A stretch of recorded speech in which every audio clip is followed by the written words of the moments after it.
pagpeke o pandadaya sa Statement of Asset and Liabilities, may tuturing na bahagi yan ng korupsyon.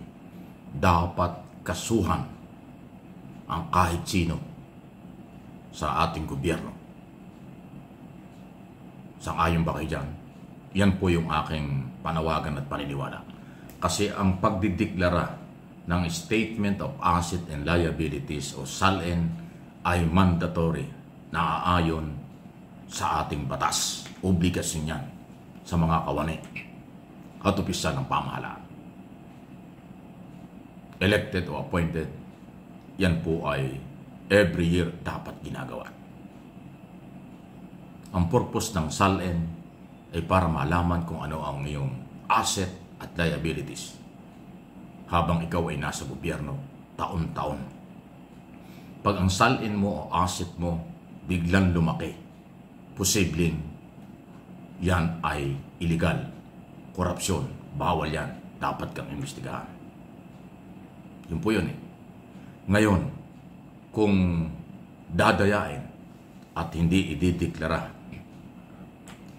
ang tunay o totoong asset at liabilities, yan ay panluloko sa mamamayang Pilipino.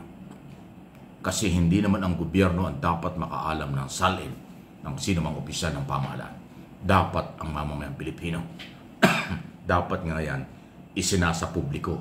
Dahil ang SALN sa oras na i-file ay public document.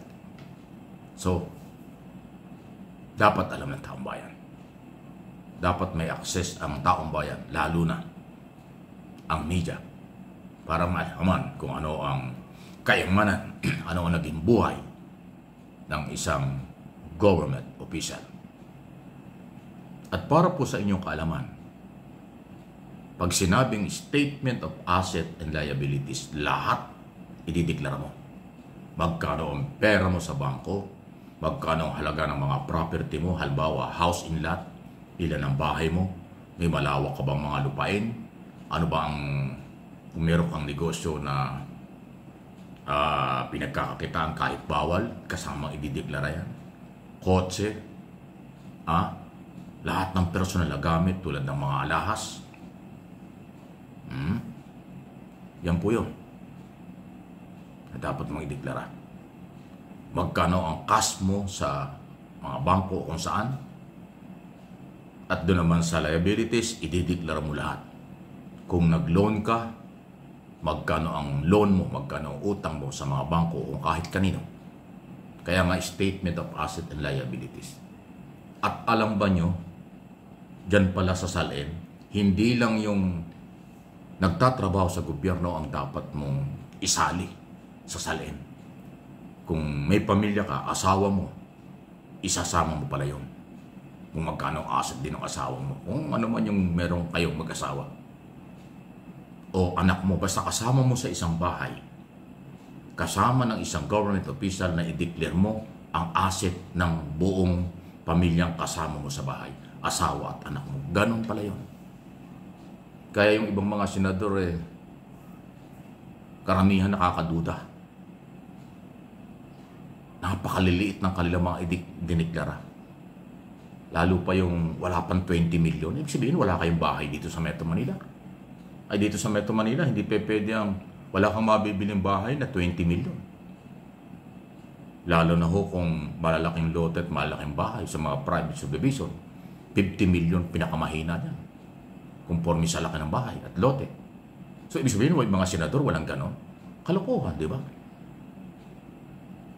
Eh, nakikita natin ang gaganda ng kanilang mga luxury car. Di ba?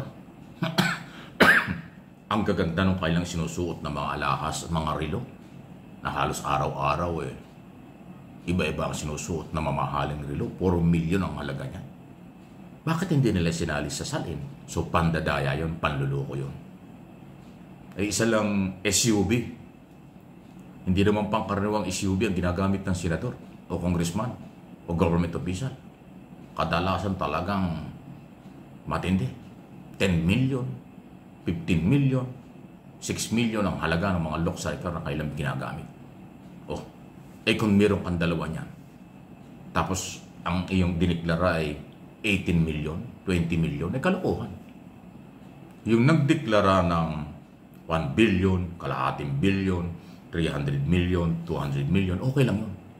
Pero yung below 20 million, talagang pagdududahan yan. Eh dito sa Metro Manila, kahit simpleng bahay, milyon-milyon ang halaga. Eh, naiwala kayo yung mga senador titira sa simpleng mga lugar? Hindi. May bahay na yung mga yan, may kondo pa. Tapos may bakasyunan pa yan sa mga probinsya. Ang mga anak ay nag-aaral sa exclusive ng mga eskwelahan dito at sa abroad. Madalas nagbabakasyon yung mga yan kasama ang buong pamilya. Kaya sasabihin nyo, ang asset nyo 18 million, 20 million, kalokohan. Diyan pa lang naglulukohan na. Kaya sa akin pong paniniwala at pananaw na dapat mangyari, sana suportahan nyo, sana ho yan ang ating panawagan. Ang mandadaya at hindi magdideklara ng tama sa salin, dapat panagutin, dapat kasuhan. Parte yan ng korupsyon, ang hindi pag-amin at pagdideklara ng tamang asset and liabilities ng isang public official. Labag yan doon sa kailang sinumpaang tungkulin na kanilang susundin ang lahat ng alituntunin ng saligang batas. Kung doon mismo sa salin, naglulukohan na, nandadaya na kayo. Pag sinabi mo at nanumpa ka sa pananumpa ng saligang batas, sa pagdideklara, pagpoproklama bilang local official, bilang senador, bilang congressman, o anumang posisyon, kasama doon sa pinanumpa ang ideklar mo ang tamang asset mo, tamang salin mo. Eh kung hindi nyo ginawa, ay di ba? Dapat ang hindi nagdideklara ng tama, dapat ang pinagdududahan na hindi nagdideklara ng tamang salin, wag na nating iboto kailanman sa darating na mga eleksyon, kahit pa anong posisyon. Yan po yung ating dapat na ilaban. Ang pagbabago ay hindi manggagaling sa gobyerno lang. Dapat tayo mga Pilipino magkaroon din ng idea. Huwag tayong matakot sa ating mga idea at gusto nating sabihin sa tamang pamamaraan. Dahil ang gobyerno nangangailangan din ng tulong mula sa gobyerno. Ang ating mga topic dito sa aking channel at inyong mga comment, nakakarating yan sa Pangulo, nakakarating yan sa mga government official. Nagkakaroon sila ng idea kung paano palakasin ang sistema ng ating batas, paano panagutin ang mga dapat na managot kapag ka umaabuso. So kung meron tayong kampanya na laban sa graft in corruption na napakatindi, at pagkatapos ay dito sa salin ay naglulukuhan, kasama yan sa dapat ay kanilang pananagutan. Hindi tayo nagmamagaling, nagpapakatotoo lang tayo, real talk lang tayo.